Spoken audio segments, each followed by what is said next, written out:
I want to talk about the Spanish digital nomad visa and the Beckham law. And it is actually after David Beckham, apparently. So I've been applying for a French visa, which we may or may not get, but I've also been looking at the digital nomad visas. And it's a bit of a grey area because if you want to go to France, once you want to enter the Schengen zone, you can go from France to Spain. They don't know what country you're in really. And post Brexit, British people can have a 90 days within 180, but it's a rolling, so it's roughly half the time, but it's a rolling period. So you can't just go for 6 months. They look back when you leave the Schengen zone and they check the days that you were in, and it has to be 90 days or less within the last 180 days from that day of exiting. So we had 3 months in France. We're back in the UK. We want to go to France for a year, plus, and also travel to, try living in Spain as well. And because I am a digital nomad, the digital nomad visas I started hearing about when I was in Bali, and different Caribbean countries were introducing them during lockdown era, 2020-ish, something like that. I started reading about different Caribbean countries offering them.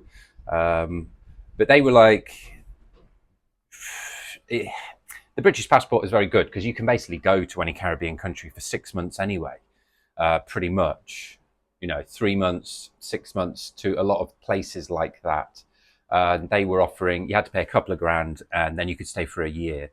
So I guess it would be good for some people if they definitely wanted a full year, but a bit costly. The Spanish one, I think it was only introduced in 2023. Startup law, non-EU citizens to live and work remotely in Spain. Purpose to attract international talent and stimulate the Spanish economy. So, yeah, the Spanish have introduced this, and apparently you can just rock up in Spain. There's two ways of doing it. There's a physical step involved in each one. But if you wanted to apply from, say, England, you could do the application online. Then you're going to have to go somewhere. I think they're using, again, I think all of the embassies use these other intermediary services to collect the data and do that. But there's just a registration fee and some criteria that you must meet to be eligible. And it's all quite simple.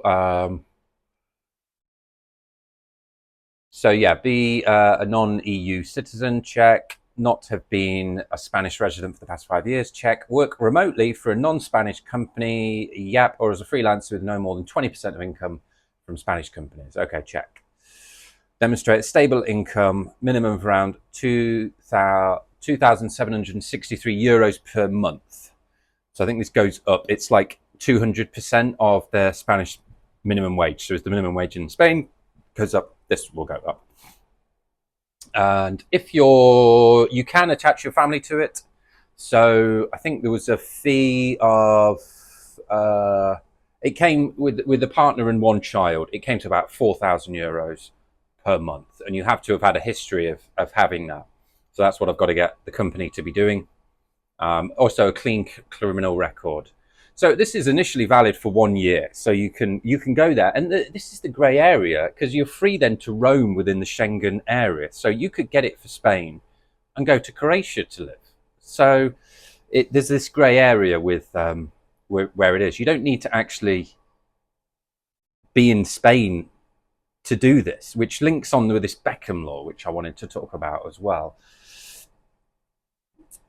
So application can be applied for at the Spanish consulate in your home country or while legally in Spain on a tourist visa. So yeah, that's quite interesting, isn't it? That you can just go to Spain and then apply for it while you're there. It's pretty amazing, really. I've not seen that with, normally these visas, you have to do everything up front and get it before you go. But that's quite interesting that you can just rock up and be like, oh yeah, we're a tourist, but we want the Spanish digital nomad visa. So yeah, initially valid for 1 year if applied from abroad, or 3 years if applied from within Spain. So again, if you rock up there, you can get 3 years straight away. Renewable for a total of up to 5 years, after which you can apply for permanent residency. Wow. So I'm just learning about the tax thing here as well, because I've got a company registered in the UK, nonconformity company. My name is Toddy. I make daily videos. we're launching 100 startups in 1,000 days and giving away all the blueprints and tools and know-how for people to be able to learn about business, set them up themselves, and basically copy our blueprints and money models and do things for yourself, which you're going to have to do basically, because AI is coming for you, coming for everybody. So you've got to upskill over the next 2 or 3 years and be completely in charge of your own income. It's the AI and the robots that are coming for pretty much 80% of all jobs over the next 2 to 3 years. That's a prediction. So we're living in very unique times. There'll be company tax that's registered in the UK. The company has to be registered outside of Spain, but then the personal tax you then pay in Spain, and they have different staggered ratings, going from 19%, and then the more you earn, the more the tax goes up to something like 45%, I think it was. 47, I believe. So nearly half. And they have an agreement with other countries that people don't double pay their taxes. And apparently, if you are in Spain, same for France, I learned as well, I guess, because it's about half the year, 183 days. Yeah, 365 divided by 2 is 182.5 days. So if you're in Spain or France for 183 days in the year, you're considered a resident. So you must pay then your personal taxes there. So I guess we'll be looking at paying Spain the personal taxes, and then the company taxes, because it's registered in the UK, will go to the UK government. So yeah, just wrapping my head around all of this. And this is the thing as well, because this Beckham law, let's talk about this. Special expatriate tax regime, in brackets, officially known as the Special Expatriate Tax Regime. The Beckham law was originally designed to attract highly qualified professionals and was famously used by the footballer David Beckham when he played for Real Madrid. Purpose: to attract foreign talent and investment by offering favourable tax conditions. Okay, so flat tax rate. A flat personal income tax of 24% on Spanish-sourced income up to 600,000 annually, instead of the standard progressive rates that can reach up to 47%. Exemption on foreign income. Most income earned outside of Spain, capital gains on foreign assets, it's exempt from Spanish taxation. Exemption on foreign income. Most income earned outside of Spain, e.g. non-Spanish investments. Wealth tax. Exemption from Spanish wealth tax on assets located outside of Spain. Eligibility. You must have been a tax resident in Spain for the 5 tax years prior to your move. Tax resident in Spain for the 5 years prior to your move. What? So you register in Spain. This is the thing. This Beckham law basically means, if you're a lawyer in London earning £400,000 a year, which a lot of people, and a lot of money in London, doing these professional. Anyway, you could technically just register in Spain, and rather than paying the 45% or whatever is in England for the higher tax bracket, you could register in Spain and pay a fat 24%. Now, this isn't news, as in we know that the wealthy have tax avoidance programs. There are people, accountants, that specialize in it. Jimmy Carr famously got caught, didn't he? And jokes about it, and they're all doing it. So it makes me laugh. This is now like in your face as well, though, because it's not something you would normally read about. Like, oh, here's how you can avoid paying more tax.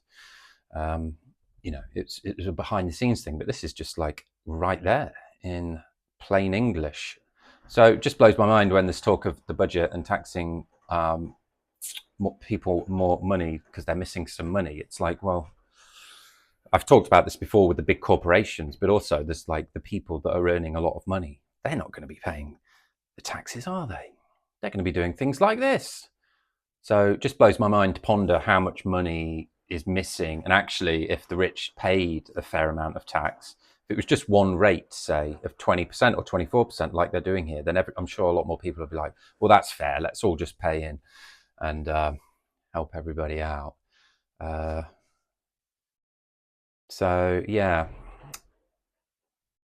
So I've got looking a bit more into the Beckham law, but the Spanish digital nomad visa as it stands looks very achievable. There's just a small administration fee.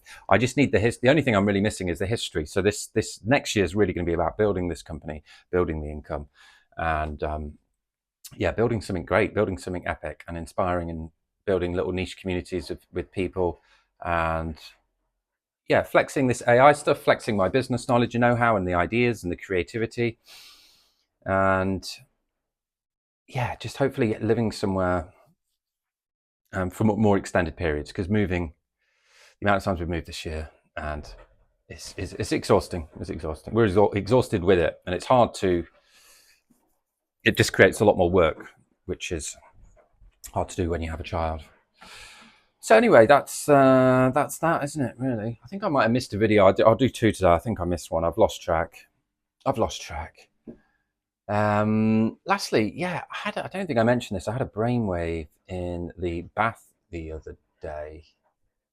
And I've tried it on the LifeMaster page, because our websites are so simple, and we're trying to make a statement with no clutter, and some points that we really want to get across. I've been quite into the diagrams, drawing diagrams, and I think different learning types, people learn in different ways: visually, auditory, kinesthetic, feeling, but also different mediums like video, diagrams, colors, pictures, flow charts, PowerPoint.